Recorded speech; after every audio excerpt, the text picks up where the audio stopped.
Yung kumakalubog na tuyo, tigi-tigisang hotdog, batik-batik na corned beef with imperfect itlog. Okay na? Ang malaking tanong na lang, anong oras kaya sila magigising? So, yun guys. Medyo malat. So, yun guys. Yung mga tao kasi dito, 7 a.m. na nakauwi. Nagulat ako kanina, nagtatrabaho ako, bigla nagdadatingan, galing Manila. Ayun, mga pagod na pagod oh. Sir Jim, si manager, si Factor, ayun, mga pagod na pagod yan.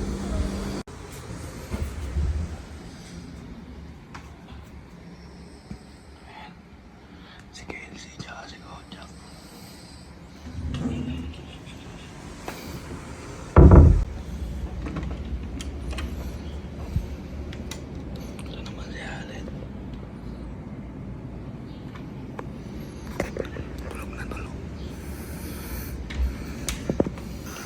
Tingnan naman natin si Galo.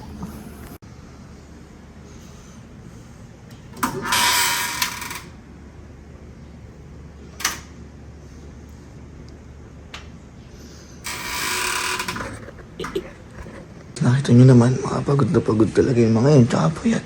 Kaya ngayon naisip ko, total wala naman akong ginagawa, tapos na yung trabaho eh. Naisip ko na igawa natin sila ng breakfast para pagising nila may pagkain na. Love na love natin mo ngayon. Oo.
So guys, okay na.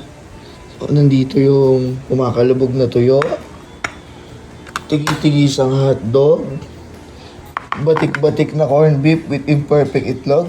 Okay na. Breakfast is ready. Ang tanong na lang, ang malaking tanong na lang, anong oras kaya sila magigising?